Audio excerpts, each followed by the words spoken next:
It's a little bit, it's a little bit past dusk, I'd say. But we are here. I'm gonna wait for a few people to get in, and then I will begin the live. Hopefully, it doesn't get too buggy or jittery. But if it does, oh well. But hopefully, everyone's been doing well. This is the first of many parts because I don't know how many parts this is gonna take to do. This could take a lot longer than I'm anticipating, but I'm gonna go through it anyway. We're gonna go through the history of tarot, or the mystery of tarot, actually. Um, the truth behind it, what it is, where it came from, before and after the Knights Templar came in and do what they did with Lower Egypt and stuff. But we will be going over basically just all of that. The first few lives, I know for a fact, are going to be going over the base of what tarot is, since it does stretch back before time was a thing. And welcome in, welcome in. Hopefully you're doing well. But the history of the truth of tarot, the tale of tarot, however you wish to say it, stretches, before time, before anything came into existence. It was based off of the base law of man. And as man, we have both male and female in us. You look at it with polarity, you can look at it with our genotypes, you can look at it even when being born, having both a mother and a father.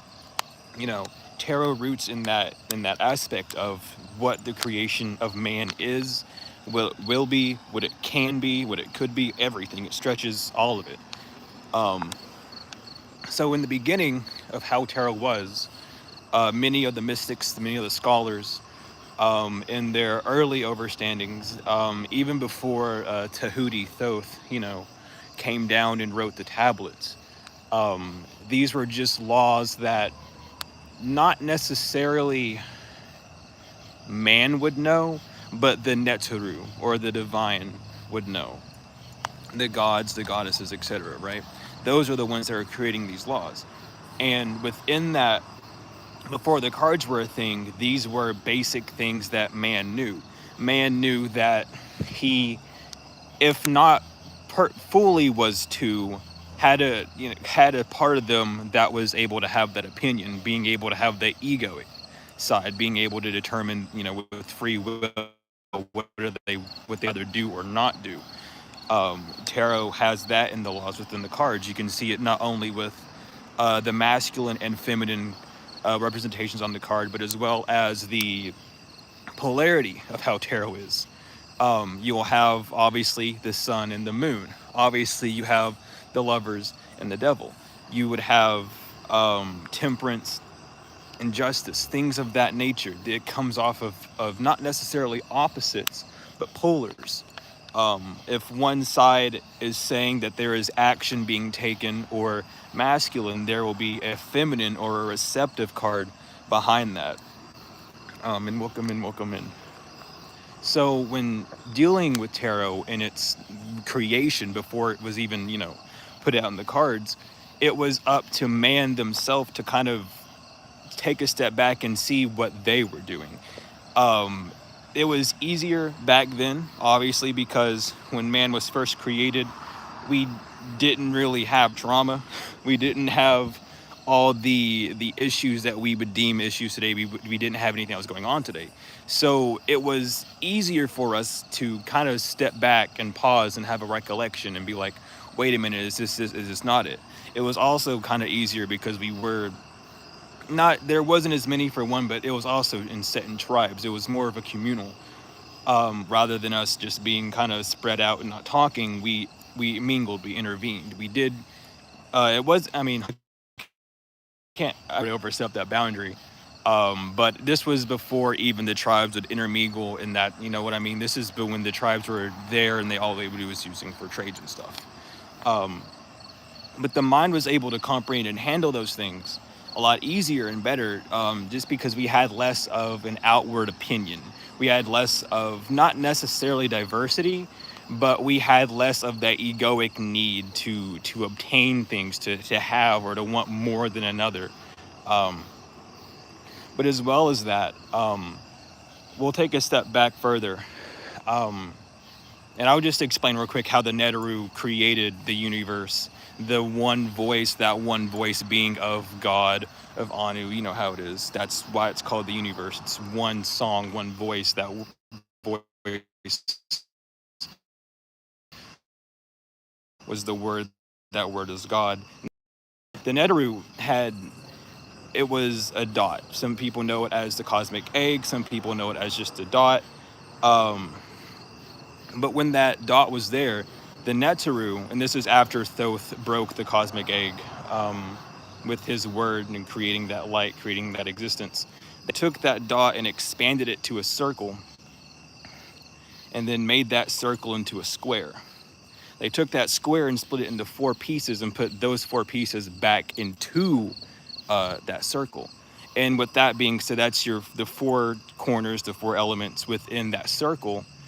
And the reason why it was split, split that way, um, or at least the way I was kind of getting it. I'm not sure if this is fully true or not. This is just kind of how I've been collecting it as I go.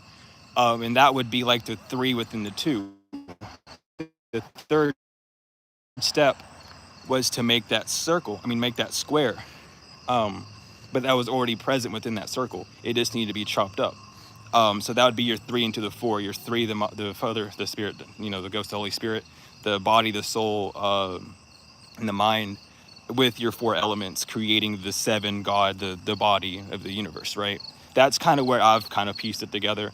I could be off. I could be needing more detail. Regardless, within that creation, within that 3 and 4 law, that's really the basis of tarot. The four elements versus how you move determines, what's going to be created. It's going to determine that God factor, how you're seen externally, or how you're able to create, destroy, operate. You know what I mean? But within that, those four elements were there: the fire, water, air to earth, the wands, cups, swords, the pinnacles. And those were less physical, they were less material, at the time of its creation. They were more, actual statures. Your wand was less, it was more figurative in the sense, well, we would think of it more figurative now, but it was the sense of that fire, of that light.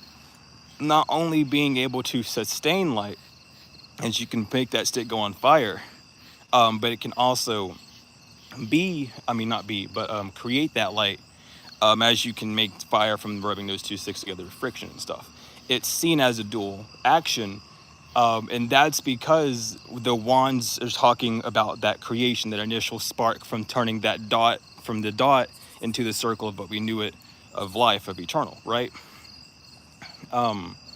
With the wand being in tool states, they knew it as the spiritual and then the physical kind of aspect.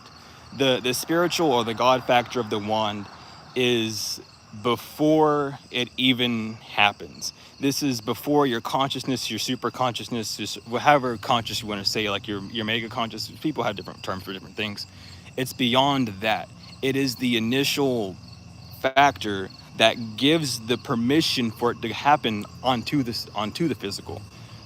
And that secondary stage of the wand would be that full creation of the circle. So you could think of the first stage, the spiritual stage, being a dot, and the second one being the circle. I know I'm using that example of the world building, but it's the best one I can come up with so far. Um, but in other words, excuse me, not in other words, but continue. With the other side of the circle, with the circle being there and that being the physical attribute, that is the seeing of the idea. That's the fact that this water bottle, you can see it, right? But the idea I had that you didn't see, or the God factor, quote unquote, would be me having that bottle there the entire time and then getting, told, hey, use that bottle for an example, right? That would be more of the spiritual God factor aspect of the wand, the dot, comparative to like the actual physical, like what's happening, the idea of it, as well as the ancients within that spectrum of ideas. They didn't claim that any sort of idea. The thing that they did claim was less, it was more or less the actual creation rather than the idea. The ancients, the mystics, the sacreds, they knew that ideas were given to us gracefully by the divine for us to move forward, and that's where, where our free will kicks in. We have the ability to go forth with that or go against it. Um, but that's kind of how the wands are. The wands are going to be tricky to talk about. Cause I mean, it seems kind of simple, but when I get really deep into it, it gets confusing. But anyway, within that creation of time, with the wands and stuff, how they understood the wands is why the cups and the wands are also so closely related.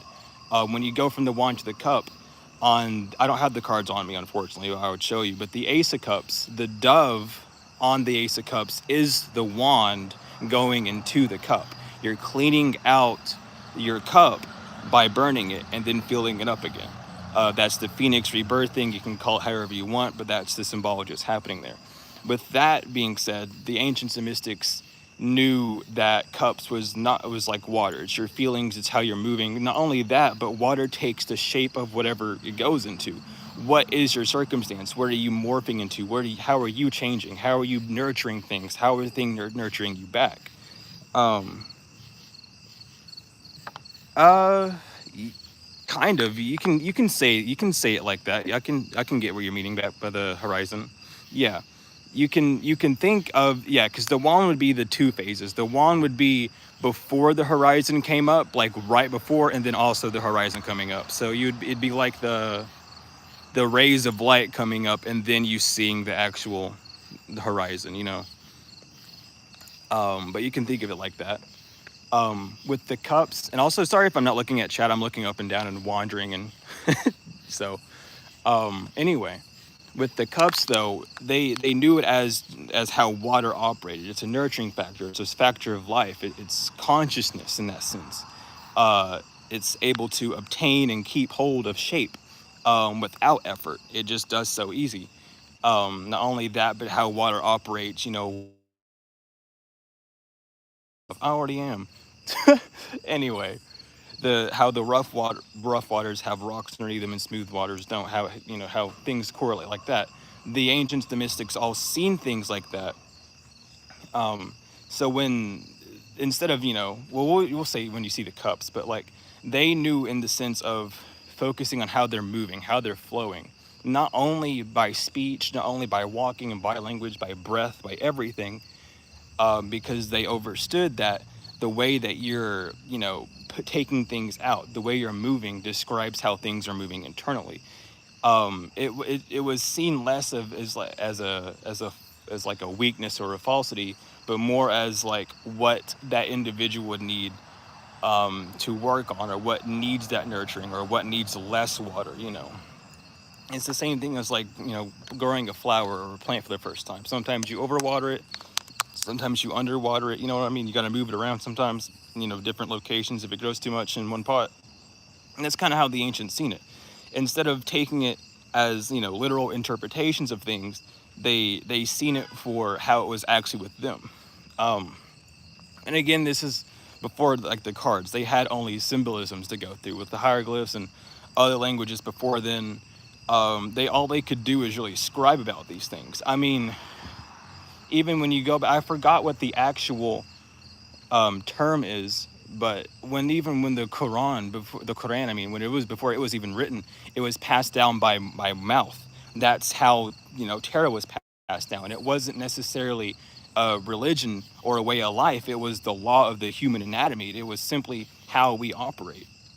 Um, on such like a deep level to, a grander level, to where it's like, blank, not blank, like in your face, to like being really hidden. I'm not good with words right now. I need to breathe a little bit. Um, but regardless, the swords were your thoughts, but swords were also the combination of that fire and water. And kind of looking back at it, and doing all the studying, looking back at it, The swords really were in tarot, I feel like, the full symbology of the melding, of taking that passion or that fire, or the, the melted steel, cooling it down and then putting it, in its shape, um because that's what the mind is supposed to do. um Mind you, as well, with the water, with the fire and water, the wands and the cups, those are your spiritual elements of tarot, and your physical would be the swords and the pinnacles. But with the swords, it wasn't only mentality, it wasn't only just your tongue, but it was your action, it was your determination, it was your courage, it was your wisdom. It was, I would say, your training to a degree. Um, but they overstood the swords, as like what you're actually wielding, what you're able to do with what you have, with the nurturing that you've supplied. How are you wielding yourself? How are you wielding others? How are you holding responsibilities? How are you moving forward with certain things?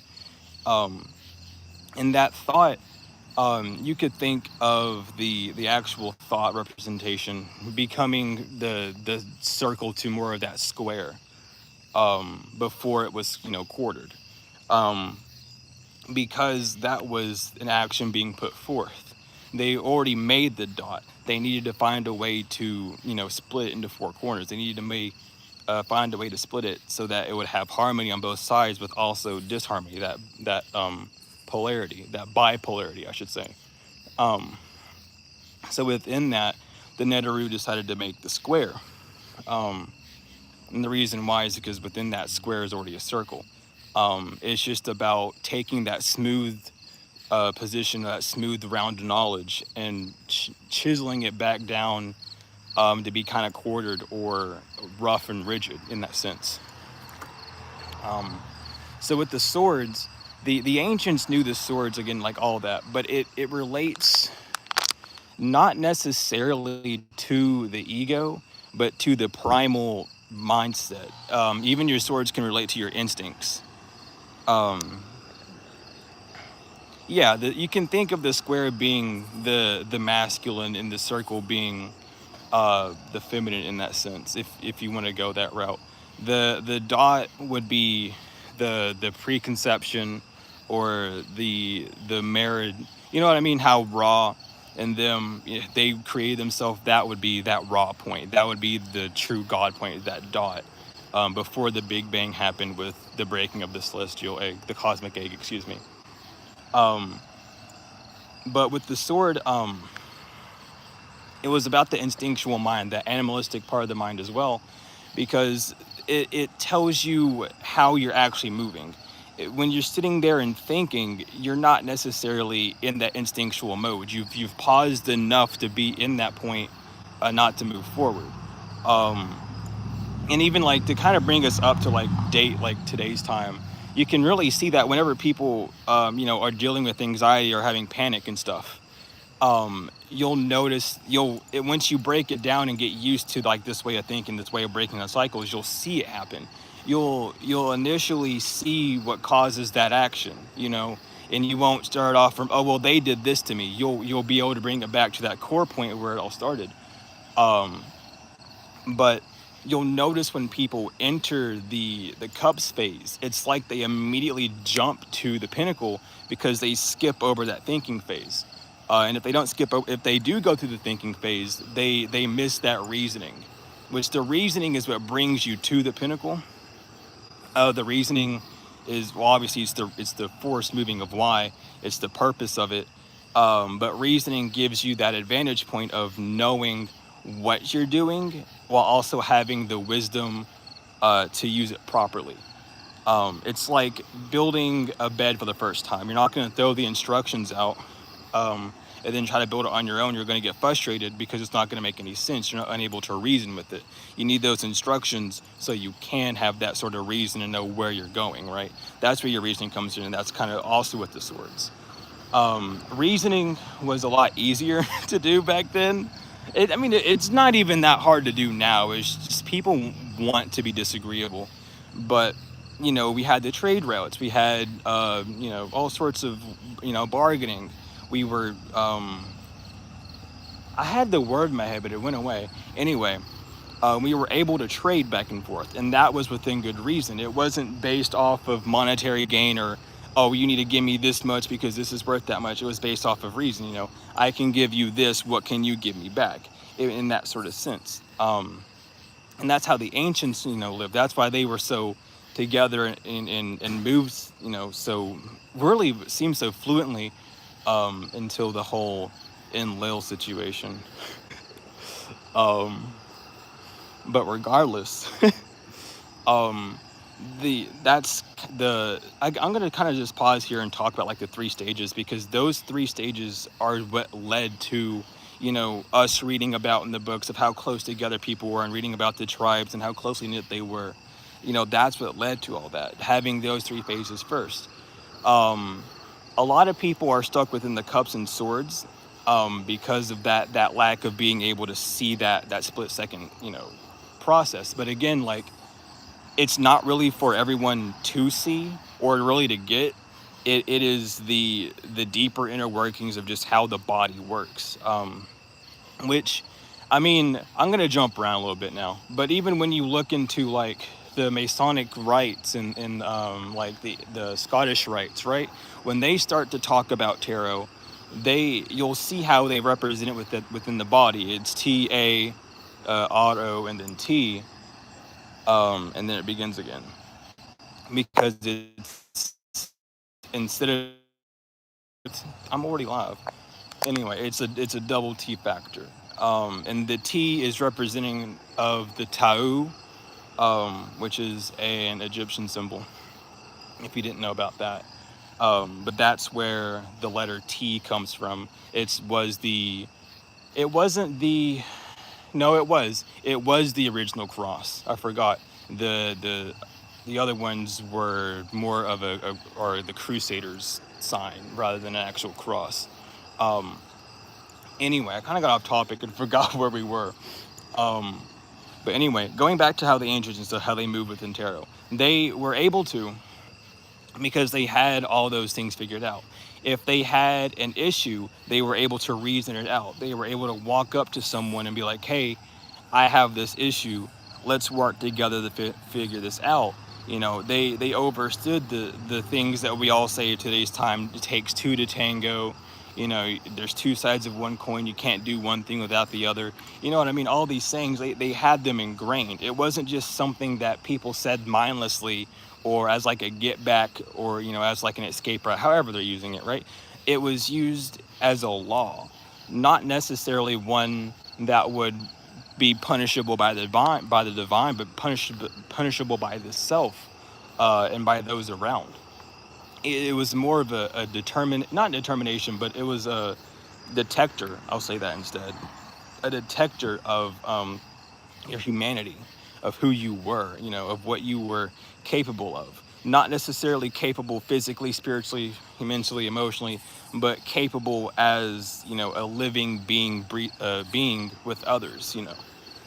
But the ancients had those laws packed down. It was something that, it wasn't necessarily something that had to be beaten to them. It was something that was just told. They knew these things. Um, and we can kind of go down, um, yeah, we can. We can kind of go down the route where, they bring in the whole story of Adam and Eve with the biting of the apple and seeing between the good and evil. And, the whole fact that, there was no deception because they said you will be like gods, or, all these things. But it all correlates down to that one like free will moment. And that's really what the ancients knew.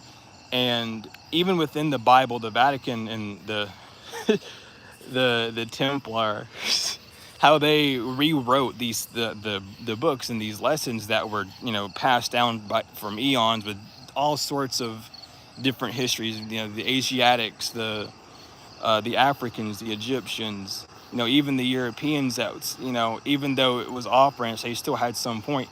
It was all thrown off and misconstrued in a way to make it confusing, to make that dogma line lay in, which ties in with what they were doing with tarot, because the real purpose for religion, before it was coined by the whole colonist brigade, was of a path of walking a path of which you alone didn't determine like character, but it was how you wore that label that determined that character. Because it's backwards in today's time. The in today's time, you can literally have all the badges in the world, all the labels in the world, but be an awful person, but people will still hold you in respect due to those titles. Um, which you can, if looking at today's time, you can see the invert in how we used to be from that. Um, I say we. I don't mean we as a group. I just mean we as a race, being the human or the humim beings um, on this planet. You know what I mean? Um, but anyway, going to the pinnacles, that pinnacle was that outcome point, the actual physical manifestation of what you're getting. You can think of that being the actual creation of life, having light be, being created, having beings walk on the earth, having beast and fowl, be in the air and on the grass. You know what I mean? That's what we can compare it to. The pinnacles in themselves, it doesn't really relate to money, though people would like to make it that way, which I get the coins and stuff, but those coins are. Excuse me, those are seals, those are pendants. Those are the other coin, excuse me, I'm trying to say the word and not coming out. I said it once and now it won't come out again. They pendants, that's the word I'm trying to say, but I keep saying pendulum and there's not that. Anyway, they're pendants, they're tokens. They're not necessarily representing of money, but they're representing of the actual currency, how you're moving now on the physical. You know what I mean? Um, it's not that calling it money is wrong, but that's the blanket term for it. Money is a currency. What does money do? What does money require? All these things is what that's referring to. So though, yeah, it is. It's more. It's the characteristics of. Um, but I have to point that out as well because the ancients didn't really have money. They had, corn. Corn was, I believe like corn and wheat were like the main currencies back then, really. I mean, like along the line, yeah, sure, shekels and stuff, but most people were still doing trading routes before the Crusades. Like most people would still bargain and trade and, do job offers and stuff rather than, you know, using the currency. Anyway, I can't walk back here. I'll lose connection. With the pinnacles and the ancients, how they moved, it was their hard work. It was how they were able to hold themselves up. Um, um, Dang, I looked at chat and lost my flow of thought. I gotta stop doing that. It's just been forever. I keep yapping. I gotta look down and see y'all. Anyway, with the pinnacles, it was determined on that output, on their hard work. It was like like an achievement badge for simplistic terms. It wasn't as if they wore it as like, oh, I just get this. It was all of their efforts, that full alchemy being produced, so they could have that badge and wear it with honor due to the work that they put through. You know what I mean? People weren't just called pharaohs because they grew up and wanted to become one. They became pharaohs due to that respect, due to the fact that they were respected and held in so tightly within their groups, within their tribes, that they are outstanding people. Um, Back then, they would use the term mason in the sense of being a builder. Even though mason still means builder, today's time, you think of masons and you think of the Blue Lodge or the Great Lodge or the White Lodge, or you know what I mean? So it's it's definitely important to point these things out. Um, but yeah, when we see the pinnacles, that's the mindset we need to have, and it's like, where are we at achievement wise? Where are we? How have we moved forward? Has our work been, determinable? Have we been motivated properly? Have we been fueling ourselves properly? Have we been nurturing ourselves properly? Have we been thinking about things properly? Um, but the ancients also knew that if something on the physical wasn't working, it was because something in the back wasn't working. So they would go through a process, and I don't know if this process was just simple meditation. I don't know if it was going to get spiritual help. I'm not really too sure because I wasn't back there. But from what I could gather, they would go through a reverse engineering process where they would first look at their product. What was the last thing they were doing was working on that product. So were they following the instructions that they were given to work on those things? Yes or no? If it was, yes, they'd go back a step. Was I thinking correctly? Am I in the right mindset? Was I inebriated when doing these actions? Was I distracted at any point? Was I using a tool that I shouldn't have been using due to its simplicity and due to my laziness? I'm getting that alarm multiple times that tell me to go live, and I'm already live. And yes or no?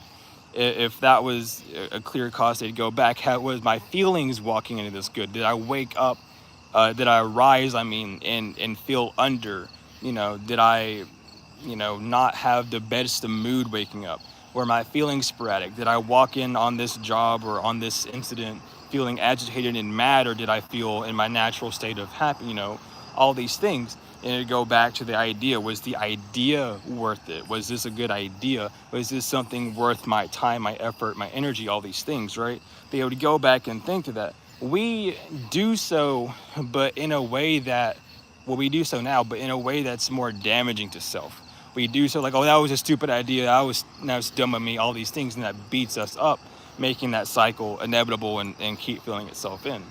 We need to hold ourselves up a little bit more in the same way that the ancients did, of knowing that it's human error. Even if out there, I don't even care if you're God in the sense of you being the true divine creator. Like, let's just say that you are the 1000% true divine creator, the one appointed the name Anu, right? 100% that, right? Even though you're that in this physical body, you're gonna learn human lessons. You're gonna have human error. And that's something that the ancients knew. They knew that they were going to have this human error. They had free will. We have free wills, just as they did. Without following divine instruction fully, we're going to have mishaps. And even doing so, we might not receive things that are beneficial to us at that moment due to how we're seeing things. Um, but we need to step in more to that role of just being like, it's human error, it's whatever. Yes, we're these, some people are out there, aliens, different species, interspecies, galactical souls, however, right? We're all different. We're not all just, flesh and bones. Some of us are out there in the astrals doing shit 24/7, right?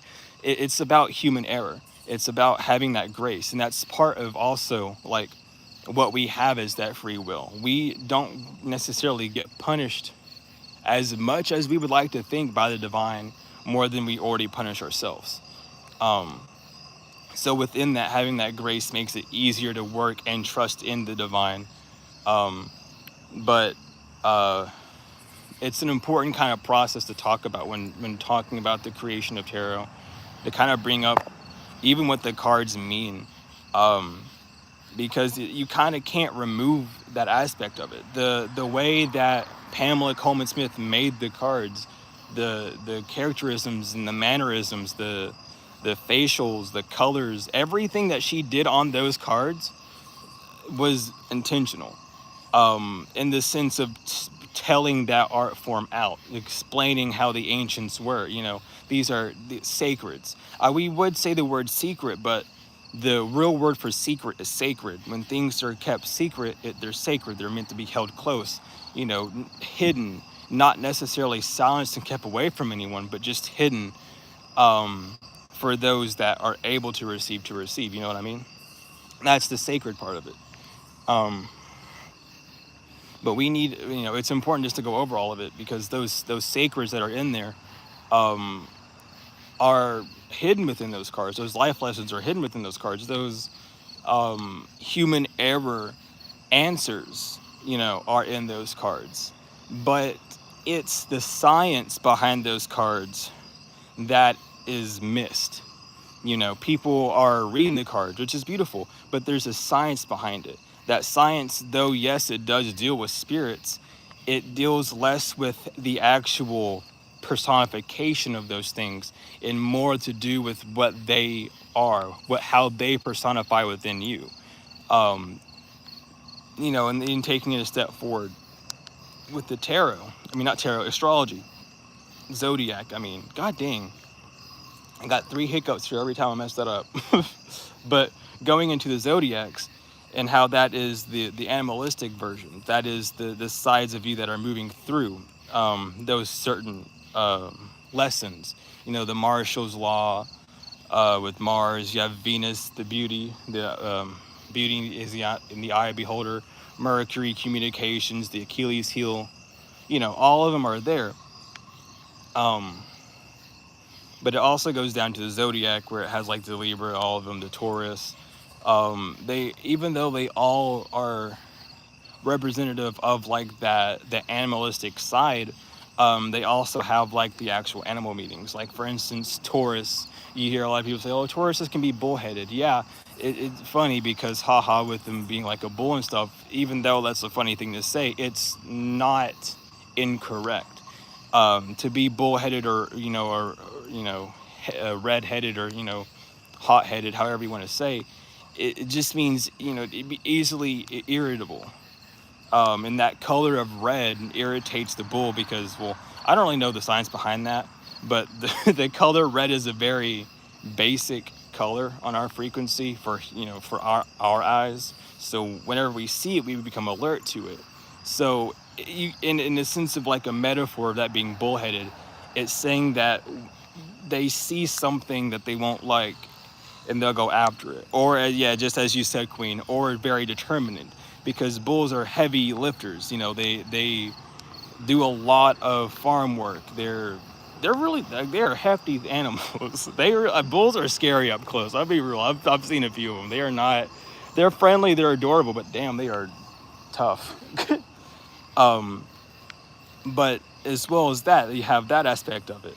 When it comes down to like Pisces and Cancer, how you have the two, Cancer being the 6 and the 9, that 6 being death, that 9 being life, being able to create and also to destroy. With that, with Pisces, the two fish, being able to balance both the feelings of the masculine and the feminine, being able to have that internal innate balance. Having all these things there, it's important not to take on the role of that sign, but to know that that is a way of operating for you. You know what I mean?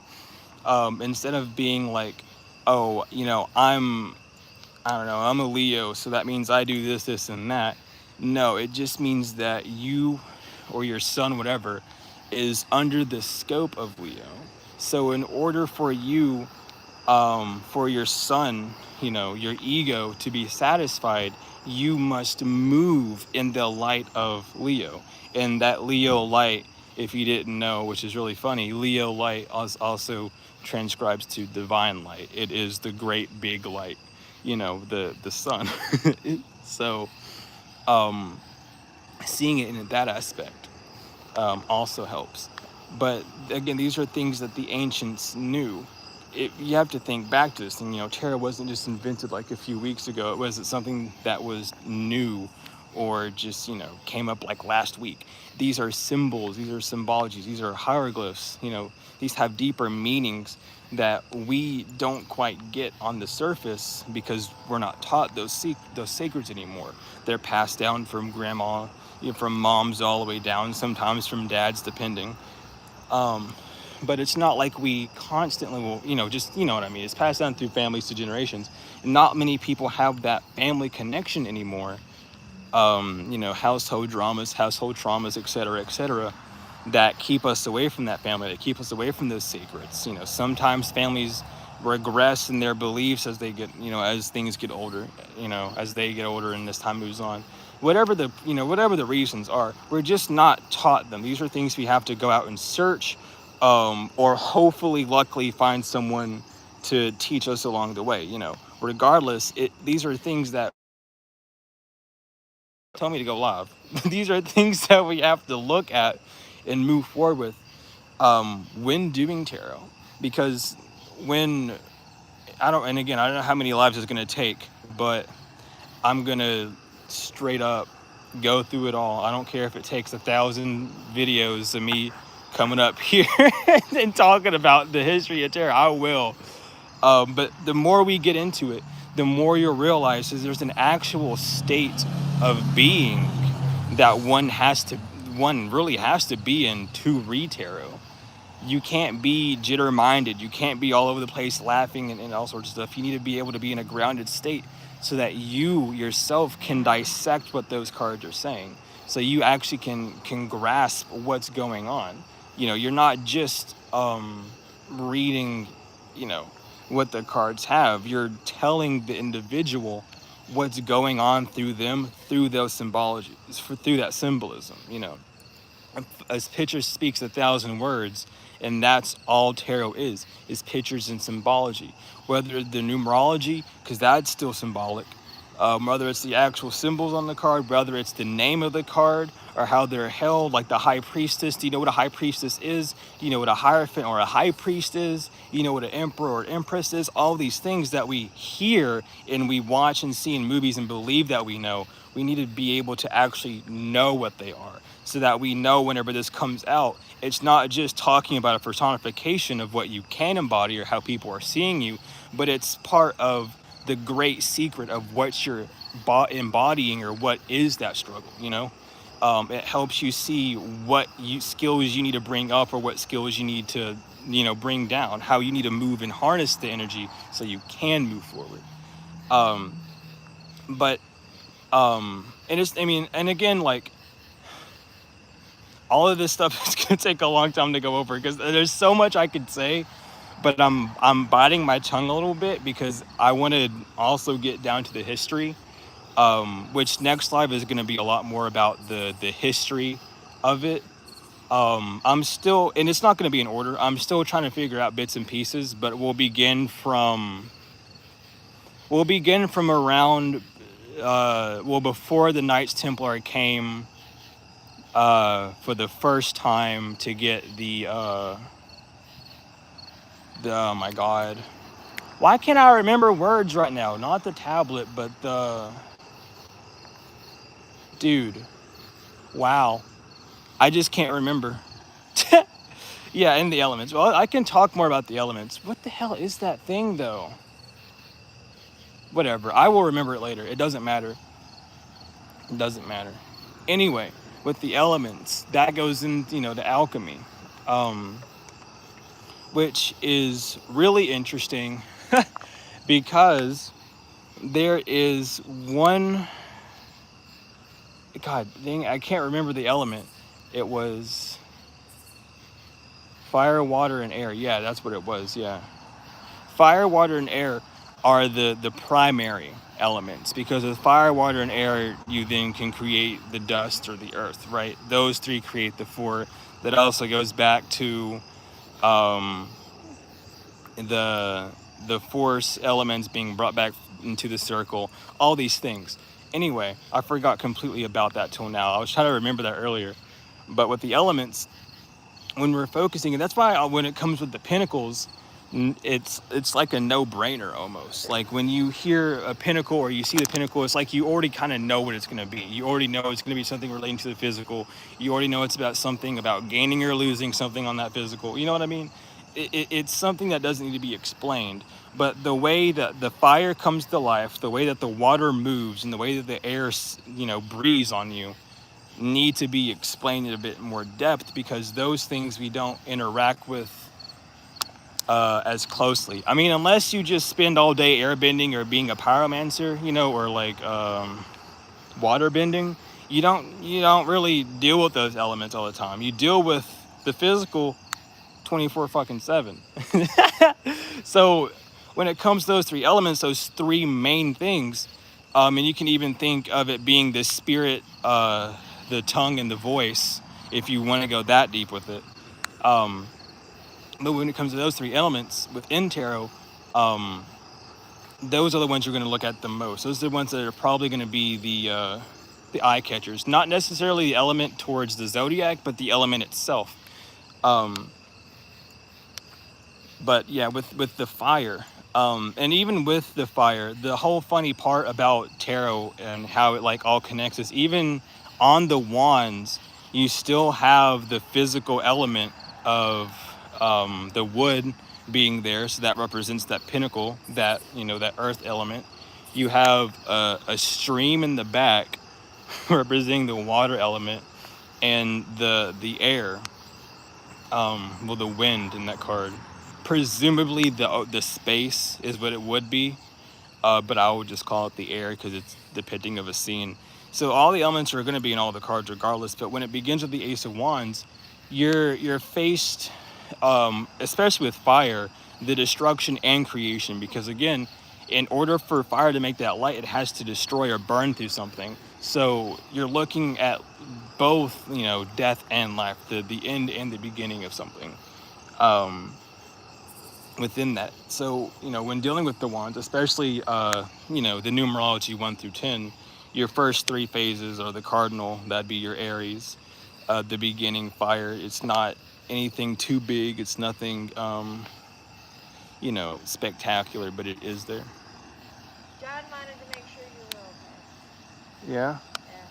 I said, yeah, you're okay. Yeah, I'm just streaming. Well, that's right, Tom. I wanted to let you know you was recording. Okay. Yeah, because he looked over here kind of concerned. I'm just over here talking. You were pissed off. No. I just pace and walk. It keeps the brain moving. Sorry, that was my dear friend Heather. Apparently, one of the workers at the gas station next to me thinks I'm, or was worried about me. I won't put too blame on him. Anyway, back to what I was saying: the creation and the birthing of things. Um, so when we deal with the wands going into the 4, 5, and 6, your mutable fire. Um, yeah, you're fucking Leo. I can't remember. It's Leo. I don't know why I was struggling with that. It's your Leo. Sorry. That's when the creation's beginning to get stable.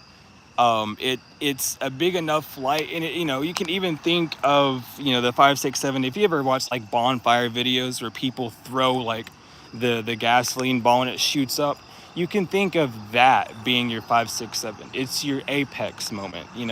It's where things are getting heated, but it's not yet resolving.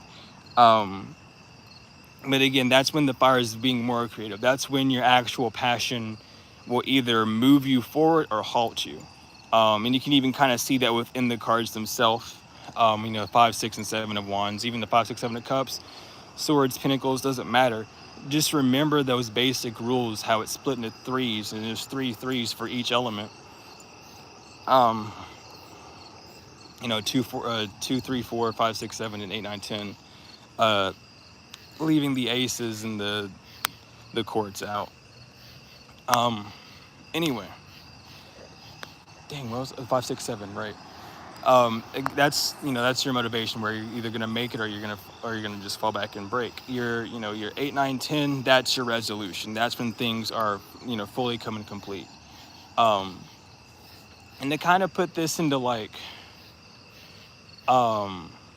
better terms to like kind of get this, because I don't want to break it down. Can and will, and it will get very confusing really quick. So I want to break it down this way.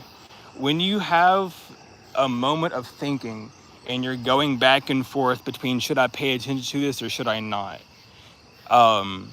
even though that's going through all the phases, you can think of your decision to finally think and simmer in that situation or that thought as being like the 8, 9, 10 of that wand, or that end period of that wand. Um, I know that's kind of weird and hard and confusing to explain a little bit, at least for me, because I'm sitting here dissecting it. But that's kind of how it is. It's like, I don't know if I should do this, but I should. But that motivation of that mixed feeling in the chest, where you're just kind of feeling things swirl and your stomach starts to feel weird, that's that wand activation in a sense. That's you getting fueled up. Are you going to use that fuel? How are you going to use it? You know what I mean? And then your cups would be Are you gonna sit there and worry about it? Because no, let's say like if you do sit there and worry, that's still a nurturing action, because to nurture means to look after or to care for. So what you're doing in the sense of, with the cups, you're not only looking at things that you're nurturing in the sense of good, but you're also looking at things that you're putting time into nurturing that aren't good or aren't beneficial for you. So at that point, you kind of have to think on both spectrums. You can't just think of it as being a single based thing. There's always going to be a polarity. Even though you might be avoiding something bad, what are you avoiding that's good? You know what I mean? All these things have to go in that correlation, and that's something, again, that the ancients knew. It wasn't just, again, like a saying, like, oh, there's two sides to a coin, it takes two to tango. Yeah, it does. It was something that they lived by. They understood these rules, and when they had these implications and they made these things, they were able to dictate things better. They understood that the person on the other side has a similar goal in mind. They just need to find equal common, on equal common ground. They don't need to over push or to have it like a war determination factor. I mean, some people did, obviously. Let's not make it seem like none of the ancients were out there killing. Some of the ancients were out there going hard at it. It's just how it is. It was 70% agreeable and then 30% disagreeable. So there was bound to be, wiggle woggles in and out. But regardless, it's that polarity aspect that we tend to forget about, because we call the polarity aspect duality. But duality means you're in a fight because it has the word dual in it. You hear dual, and I'm going to say it because it's funny. Dual has a dual meaning to it. You have D-U-E-L and D-U-A-L. They both are the same phonetically. So when you say duality, you're battling something. You're battling an opposition. You're battling an opponent. When it should be a polarity. There's two opposite sides of that pole. Which slope are you heading towards more? You know what I mean? And it's simple words like that within the Anglo-Saxon language that mess people up. That's the spell and spelling. Most of the English language is made to control or conform you rather than actually help you communicate, which is why we phonetically are the hardest language, one of the hardest languages to fucking speak. Because we just have so many words that are the same. But regardless, when we move away from that cup aspect of being, when we go moving away from that nurturing, we then go to the thought. However you were nurturing yourself in that period of stagnation, which the cups being in that state of feeling, there does have to be stagnation. There does have to be a point to stop. You be still and know that I am. You know what I mean? That's where it's coming from. When you're entering into this realm of the swords, you're entering into how you're moving forward. How did you move forward with that inner battle between how you feel and how you feel others would feel, or the external would feel? You know what I mean? So we hit that point, and you either win your battle and you're moving forward with the direction that you need to. You're moving forward in harmony with self. You're determined, or you're ending up stabbing yourself. You're ending up in that defeated energy. You're ending up in the situations where they aren't so favorable. Now that since we are here, I do want to mention as well, your 9 and 10 cards are usually your warnings. You don't really want to see a 9 of wands or a 9 of, a 10 of swords upright. You don't want to see those sort of things. Within the cups, that's different because that's relating to harmony, within the feelings harmony. But when it comes down to like the wands and the swords, those are your kind of danger points. And you can even see it because you'll go, your wands, your first spiritual, your 9 and 10 are referring to distress and being overbearing, having headaches, having traumas and troubles. Your cup, or the masculine 9 and 10, are more uplifting, talking about gratification, things coming together, being able to connect that celestial bridge between yourself, to have offsprings, or to create multiple ventures out of one. You have your swords, your 9 and 10 or resorting to anxiety, self-betrayal, doubt, uh, what else? Anxieties, restlessness, insomnia, nightmares, things of that nature. The battles of I can and I can't. And then you go to the pinnacles again with the masculine, because the swords are feminine in that sense because they come first. Then you have your 9-10 of that, and it's the output of getting that abundance, getting rewarded for what you've been doing, having that completion, being able to rule the stature, the empire that you've built up for yourself. And that's kind of how it's saying. Now, it's not saying that feminine is bad and masculine is good. It's just saying that if you end your nurturing cycles, which would be of the wands and swords, because that's where things are created the most, the rest of them follow that currency.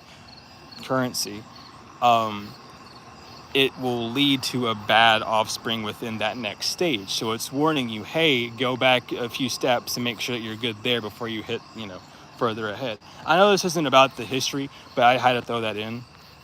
That just popped up, and I really had to get that through. It's very important. Because even when you're reading tarot, you'll even notice it, like, why are these ones good and that one's bad? Because it's showing you that polarity. It's showing you that even though on the spiritual it can be, good or bad, same thing for the physical. And one side can be one and the other side can be the other. It doesn't necessarily matter. But it's showing you the polarities and the similarities of both sides. But when you're in that swords, going back to what we're talking about, when you go into that swords, you're looking at how you're moving with the nurturing that you've already received. And that's why sometimes even you'll move forward shakily. And it's not really that you don't believe in yourself or it's that you have doubt. It's just because you're moving forward with that energy. And if it took you a while to configure that energy, you may feel a little bit catawonky with those first few steps. It isn't to deter you, and it's less of a test from the divine and more of a test of yourself to see, do you really desire to do this? You're in that thought form, so now you have to think, is this really work for me? I'm glad you popped in too. I love this stuff so much. I've been spending a lot of my time going down and like making sure I had this stuff on point. Normally you'll see me with notes, not for a minute, because I have been in so much research. I have been studying these cards like none other the past few months. I've put together so many keys for this stuff. Like I'm finally overstanding tarot and the um so I'm really just glad to be back. Like I've been dying to speak about this stuff, dude. But anyway, within that aspect of self, however you're nurturing yourself and moving forward is how things are going to move. That's why when you're really confident about something, you just get up and run and it feels so smooth. It's because you've already made up your mind. With the nurturing and passion that you have, you've already wielded a strong enough sword to cut through that veil, cut through that illusion and move forward. And if you haven't, then your sword's going to be a little catawonky. Maybe your sword's crooked, maybe your sword isn't melted properly, maybe it was the wrong shape, maybe you didn't have enough iron or steel to cast the form. However that is, you'll be in that sort of mindset to go back and forth. It doesn't mean that in the swords or when you're in that mindset that you should go back and forth, but it should be you chiseling out what you already have. It's like when you cast a sword and it's fully there, even though it might not be perfect, you still have to do detailing to it, right? And that detailing comes in the form of the pinnacles or that outcome. Now that things have fully resolved and they're outside of you permanently, how do you work with it? How are you going to move forward with it? And again, this is going to be solely determined from how you were in the minds, in the thoughts, or the swords, the feelings, or the cups, all the way back to the main idea, the passion, the wands. All of those in contangium will produce that pinnacle, however it is. So the outlook might be good and you feel good about it, but what returns to you from that outbring doesn't make you feel the best or isn't as secure as you want it to be. That doesn't mean it's bad. It just means along the way you're planning, you had missed a step.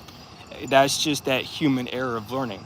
And you don't have to see it as a mistake. You don't have to be so critical on self either. I know I am. But um, use it as a stepping stone, as a learning lesson for not just that particular thing, but everything in life. Because that's another thing that a lot of people have kind of forgotten as the ages have gone on. But the ancients, the sages, the sacreds and mystics knew.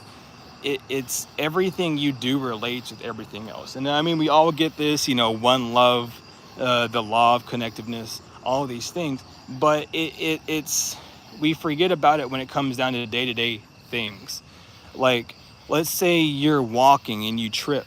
You trip on your shoe, or however. You need to be more mindful of where you're walking. You can take that literally as in being like, I need to watch out on how I'm moving forward. What am I doing that I'm forgetting about doing? What's something that could be tripping me up right now? You don't have to like take it as deep as that or do it all the time, but that's shadow work on the go for one. But two, it's the way to rewire your brain, uh, to stop being so like hard on self for these like mishaps, and taking things as more of like, not necessarily a lesson, because for some people the word lesson has that connotation of like, oh, it's punishment and that's why it's a lesson. um so I'm gonna say experiment. I'm just gonna say experiment. I feel like that's a good ground right there. But take it as an experiment. Take it as an experiment of how you're moving through life. And taking that, throughout anything, whether you're getting your reading, doing reading, whether that is, you're baking a cake, doing a dance, however, learning to experience, learning to become not the craft, well, yeah, become the craft, not necessarily the crafter, but become that craft. um oh my god, what were we talking about? The pinnacles, right? Sorry, I keep getting off track. I have like 1,000 thoughts running. There's so much I want to say. I gotta keep it on track though. But yeah, with the pinnacles, that's that outcome. Um, Again, it's the same thing as I said earlier. You're having your instructions, you're building stuff. If you throw the instructions out, you might get it right, but it might not be the best. It might be wobbly, however the case is. Um, that pinnacle doesn't necessarily require judgment. It's more of an observation. What a lot of people do when they see that pinnacle, instead of going to a wand, they'll go right back to a sword, and then to a cup, and then to a wand to go forward again. So they'll go backwards. They'll judge their work. They'll think about their work. They'll forget about the reasoning of like, oh, it's my first time doing it, or it's not going to be perfect all the time. Go back to their default mode of thinking, oh, it's stupid, it's this, that, and the other, creating those feelings of doubt, creating those feelings of failure, creating those feelings of lack, that then will create a new idea, maybe out of mania, panic, out of desperation, however, whatever the situation is, to then move forward with a new feeling, etc., etc. Even if that physical production isn't how you want it, or the best, or you deem it, bad, or however, or it gets judged or criticized, it's important to let that be the fuel for the next thing. Whether that fuel is to continuously do what you desire to do despite the lack of reciprocation the external gives you, or the fact to continue and to try something more, or to try it again, or to try something new with it, to create something else with that. Using it as, again, that polar opportunistic situation or circumstance, shifting it to being more of who you are, which again is alchemy. But it's what you are to do as an alchemist, to speak those many, please don't rev your engine, it's so late, like you ain't gotta do all that. I could tell by the way they drove, they slowed down just to do it. I was like, please don't. But no, my ADHD is kicking in or something. I'm getting zoned out. Anywho, um, yeah, it's having that polar mindset it helps to build, to keep that cycle going, rather than going back and forth at that seesaw. It's that revolution that people are talking about. Um, and we'll say it this way too. When you draw a circle and you look at it from a 2D standpoint, it looks flat, but that circle could just be an infinite spiral going up, right? Or however, seeing it in that sense helps, because instead of people being in that revolution of going back to the start from where they were, it would be that evolution of continuing forward. Um, and this is where the science of playing cards in tarot come into play, because there really is no difference between a playing card and the tarot cards. The aces are ones or 11s in playing cards, and your 11 card technically would be your page, because you already have a queen, you already have your knight, which is your joker, you already have your king, I mean your jack or whatever, not your joker cards you don't get, but your jack and then your king. But the pages would be that ace, would be that other uh, yeah, ace card, the 11 card. But there is really no 11 card in cards, so you don't really use it in that sort of sense. But that's, God dang, I forgot what brought me onto that point. I just remember needing to talk about that point. Um, Sorry, I was so strong, and now I'm just kind of pooped it. It just kind of plopped out. But I think I've said a lot. Um, there's still more. There's something else I'm forgetting to say when it comes down to the tarot about the evolution, the quintessential cycle. Thank you. Yeah, the quintessential cycle, always. With the knight being that transitional card within all the alive. Anyway, always remember, whether it is tarot, whether it is the energy around you, when you begin to feel things ramp up, doesn't matter, like, again, like if it's just popping up in a reading, or you just one day feeling the energy and it spikes up, keep in mind that that is you being in night energy, or being within the night tarot card energy. Don't worry about the element if you're not getting a reading. Just know that you're in the element of moving forward to the next level. Now, when you're moving forward, you can also move backwards. Instead of thinking of like a reverse knight being the horse falling on top of the knight, think of it as the knight just turning back around and walking the other way. You know what I mean? That would be the inverse of it. So when you are in that energy, when you are in that cultivating energy, make sure that you're cultivating things to move you forward. Even though, yes, there might be doubt, or self-belief issues, just certain things popping up, stress and stigmatisms and stuff. Don't allow that to overpower the fact that you're gaining that energy. Make sure you're being more aware of how you're nurturing the energy that you have. Um, I don't remember if I said this. I did say it on a video. I did. Talking about, how you spend all day worrying about one thing. And that's how you're consuming the energy and spending the energy with that worrying, so that when the next day comes along, you don't have any energy to do that. That's you nurturing that energy. It's not that these level ups should cause all that stress and anxiety, but it's because we haven't looked at it or faced that, um, with silence, with stillness, with meditation, without trying to escape it, without using something to boost dopamine while in that state, to feel it and allow it to move through. Now, not everyone's going to be comfortable with it, because obviously everyone's body's tempered to different things. But it's important to learn what that energy is, and not necessarily where it's bringing you, but where you want it to lead you next, because it's leading you, it's gauging you, it's saying that you have the armor on, that you're able to move forward. um, I do my best to clarify. I try my best to. I really do.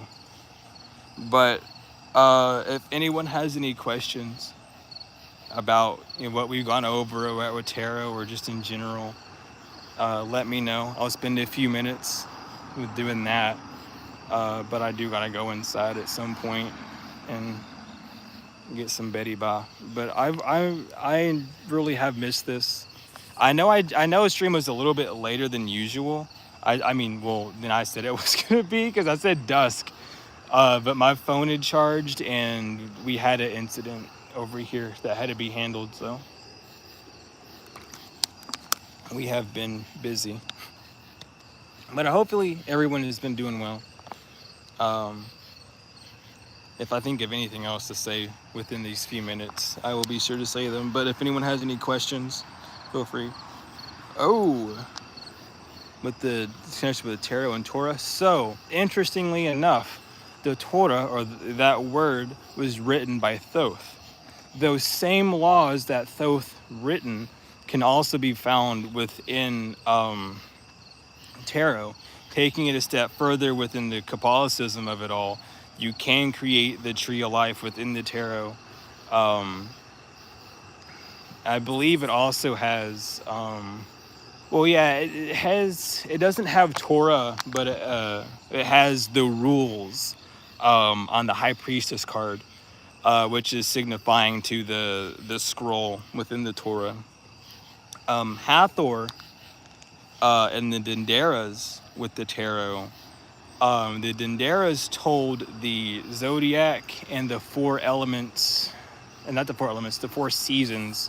It was a calendar.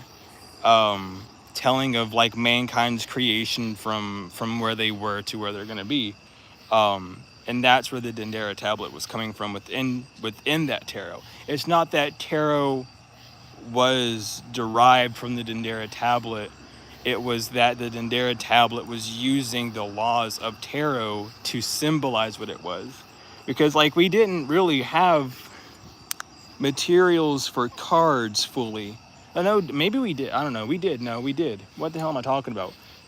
I don't know why the cards were not made sooner, but most of the stuff was inscribed on stone. Like they could have had, I mean, even around the time when they had papyrus paper, most people were still using stones, but that was like the Greeks and Romans. I don't know why they didn't use papyrus paper for a while, but they didn't.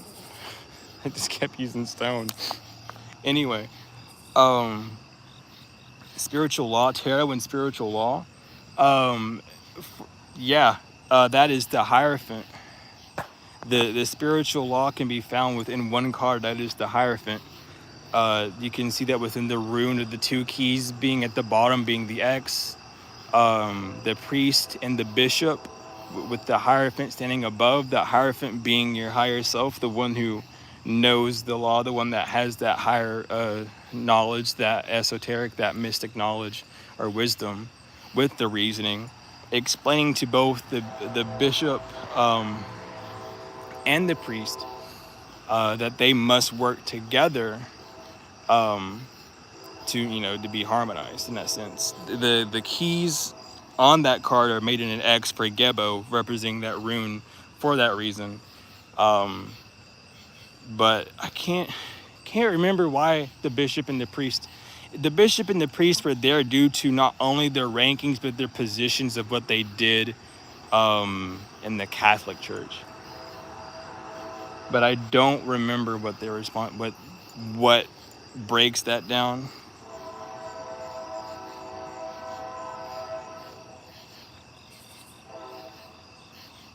So the priestess and the Hierophant, the main the main difference you should look at with those two cards is the fact that the High Priestess has her hand, not any hand, but her right hand hidden. Wait, hold on. With her, yeah, okay, yeah. Sorry, I had to turn around and imagine the card in my head real quick. It is the right hand, with the right hand hidden, holding a scroll that says Torah on it, and that is the rules. With that Masonic hand symbol within the High Priestess means that she knows knowledge or knows higher wisdom, knows the things that are happening behind the curtain, but will not open her mouth or will not tell those secrets. The Hierophant holds his secret out and open, doing the Pope's signature, which, well, it's known as the Pope's signature because the Pope does it, but this is this true symbol of peace, of unity, of togetherness, is when your two ruling fingers are placed together. The Hierophant has that up signifying that that is the rule, that is the way, that you two are not one of difference, you two are together. Though one of you may have higher ranking spiritually, you are both here as equals. But that's the significance of the high priestess and the Hierophant. But the Hierophant is the key card of tarot, as it tells you up front what you need to do. As well as the Two of Cups is the most important card, but the key card is the Hierophant. A, because it has the key on it, but B, because it has what needs to be in action, which is the two of you, your feelings and your thoughts, or your heart space and your mind space, the green light and your white light, being together so that you can focus on the higher purpose or your higher self to move forward. But of course, no worries. I love doing that. Live. I am been live. At least the alarm is doing what it's supposed to do. That's all I can say. The alarm keeps going off. Hey, you need to go live. I've been live. But yeah. I was gonna say, eventually I will be bringing back live readings. I don't know when. So don't ask when. But it has been on the back burner. I want to get into this flow more. I want to get into a flow of just doing two. I don't know if I will have a video uploaded today. It's just gonna be really fucking late. I want to try to get 2 videos a day, and then like a live, like 2 or 3 times a week. I'm gonna get a schedule out for that, because that's just kind of what that's my goal for now. Because at least if I don't do a live, I'll at least have two things uploaded. And as time goes on, as things get more put together on my end, more and more things will happen. More and more things will come out a little bit quicker, a lot better quality. Hopefully, at least. It doesn't matter quality wise. I get what I need to get out. But yeah, things are still kind of wonky on this end, but we're working through, and I finally have a stable day where I can be like, hey, I can't do this. I need time for this and stuff. So I will be showing my face some more. I'm very excited to be back though. I have like struggled. I struggled for like a week. I was trying because I needed to rest. I threw out my shoulder. We had some dude break in the house. And I went into protector mode and slammed this dude onto the ground. He broke in acting like he owned the place. It was a whole thing. But the incident, I ended up messing up my rotary in my shoulder and pinching a nerve. So my shoulder's been out of commission. So I was basically for a whole week couldn't even do anything. And that's still healing. But I'm not really hindered by that anymore or anything else. So we are up and at it. And I feel more than ready to be doing this. I feel I don't know, the amount of stuff that I've just been learning and studying and getting done and how things are coming together. I've had motivation like none other. The only reason that I wouldn't be able to do a video would only be one other thing, because it's another project. I'm finally starting up like a DJ event here. So that takes up most of my time, talking to people, getting things set out, trying to find people for certain stuff. So that's been fun. A little side project that I've been working on. I cannot wait for that to be finished. But yeah, other than that, I'm basically back. Like my commissions are open. Videos are gonna be back. Live streams are gonna be more. And I don't know. We're gonna keep it simple. I don't want to plan too much. We're gonna keep it simple, and whatever pops through. Not tomorrow, but most likely the day after tomorrow. We'll be back with more of the tarot history. going over like the actual historical part of it. The Ark of the Covenant. When the Knights Templar stole the Ark of the Covenant tried to for the first time, that is where it starts a bit before then, but that's when the outlawing of tarot began to actually strike down. I could not remember for the life of me that, but I just now did. But yeah, that's what we'll be talking about more on that aspect. So I'm just gonna need like a day to, go over my notes, review some things. If need be, I'll probably throw in some Bible verses as well to kind of backtrace and move forward and stuff with. I don't know. But regardless, I cannot wait for that. I'm just happy to be back. I really am. I'm yapping. I'm just rambling. I'm just happy to be back. But yeah, everything's up and running basically. And I'm stable. Am I really a healer? Well, yeah. I can't really say no. I would not give myself a title if I wasn't capable of.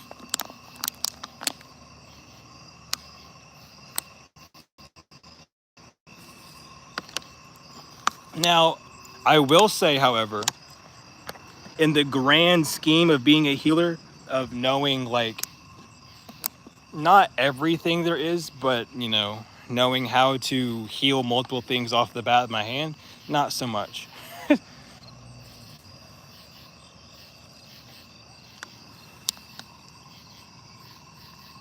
um I believe it was before. I believe it was before. I'd have to go back and check because I'm trying to remember. Because I mean, like, if we're really going to talk about it, it starts way before even Moses was sent down the river by his mother. After the king said to, take out all the firstborns. So it's beyond that, because you can use the Bible. I'm not too sure about the Torah or the Quran, but you can trace back just about to where it started within the Bible, because that's where it basically starts after Genesis and stuff. After the creation stories get finished, it basically jumps right into the aftermath of the Crusades, or pretty close to the aftermath. What do I require to heal a person? It depends. It depends. It depends on what they need healed. But overall, I need compliance. I need the agreeance to do the healing and to work on said healing above all. I don't know. See? You know what's funny? What's funny about Enoch? Enoch has some tie in with tarot, but it's not as like obvious as you would think. And I'm still trying to figure out where it's at. Because Enoch knew, just based off of, the laws of what tarot is and was. So he would have known to a degree, but I don't really know. And I also don't even know if Enoch would have knew about the ark and all that either. I don't know. I mean, he probably would have, but like, you know what I mean?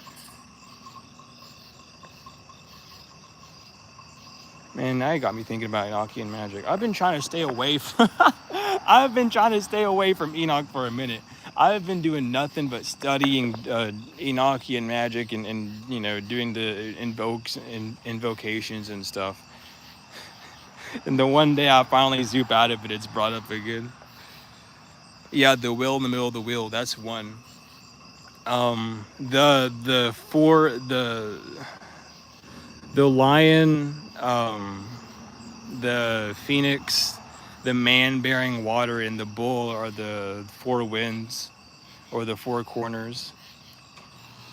I know that for a fact. So the Wheel of Fortune has a lot of heavy Enochian references in it, and a lot of visions from the prophets in it. But God, I would need to go in there and get my deck. I would need to go in there and get my deck and look at these cards now. But I don't know. I'll have time to do that tomorrow. But yeah. Yeah, I really did. I don't know. I'm glad that I finally have time and energy to be back. That's all I'm gonna say. I was burnt out for a minute.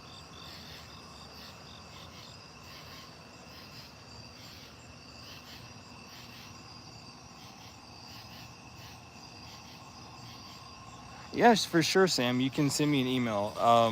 It's in the description. It's guardian333angel@gmail.com in case it's not in the description anymore, but it should be there. Um, and if it's not there, I'll put it there when I end the stream, so it will be there regardless. I'll be sure of it.